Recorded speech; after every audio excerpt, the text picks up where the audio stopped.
રાજકોટ જિલ્લાના ધોરાજીમાં લુહાણા સમાજ દ્વારા જલારામ બાપા વિશે સ્વામિનારાયણ સંપ્રદાયના મહંતે ટિપ્પણી કરી હતી તો તેના વિરોધમાં ધૂન બોલાવી પ્રદર્શન કરે તો સંત શ્રી શિરોમણી શ્રી જલારામ બાપા વિશે સ્વામિનારાયણ સંપ્રદાયના મહંત દ્વારા જે ટિપ્પણી કરવામાં આવેલ કે જેને લઈને તમામ જગ્યાએ વિરોધ પ્રદર્શન કરવામાં આવી રહ્યું છે, જ્યાં સુધી વીરપુર જલારામ મંદિર ખાતે સ્વામિનારાયણ મહંત જ્ઞાન સ્વામી માફી નહીં માંગે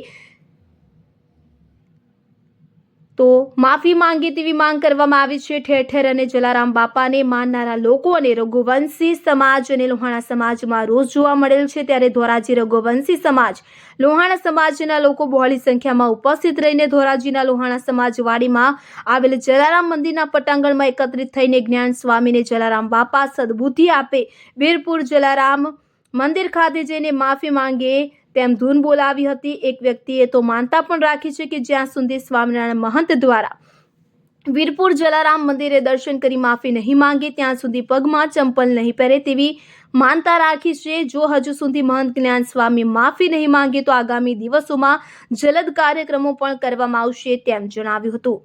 રિપોર્ટર જયંત વિંસુડા, ધોરાજી।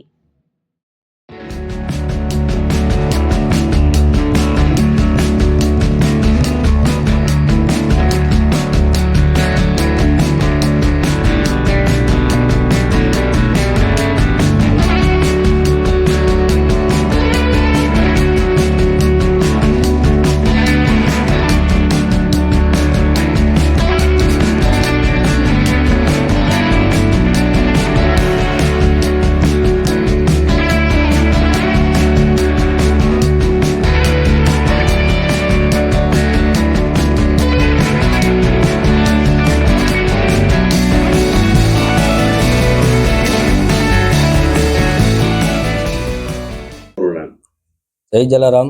મારું નામ મનોજભાઈ ચંદુભાઈ ગઢિયા, ધોરાજી લોહાણા સમાજમાંથી। જે સ્વામિનારાયણ ભગવાનના સંત જે આવું જલારામ બાપા વિશે ખોટી ટિપ્પણી કરેલ તે બદલ અમે તેમનો વિરોધ કરીએ છીએ, જે તદ્દન ખોટી વાત છે। બરાબર છે। ફતેપુરના રહેવાસી શ્રી ભોજલરામ બાપાના આશીર્વાદથી આ બધું ચાલે છે સદાવ્રત, જે અમે લોકો જાણીએ છીએ ત્યાં સુધી। આ તદ્દન ખોટી વાત છે, જે વાતને અમે રખોડી કાઢીએ છીએ।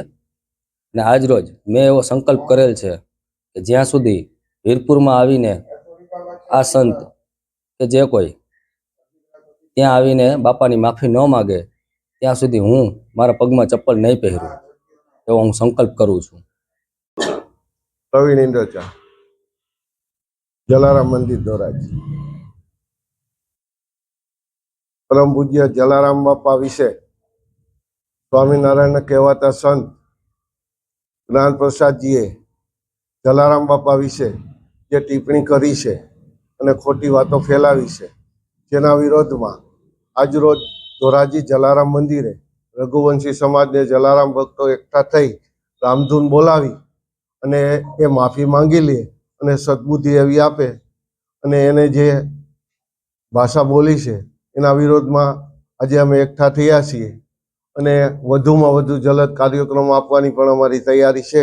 તો વીરપુર આવી અને માફી માંગી લઈએ એવી અમારી માગણી છે।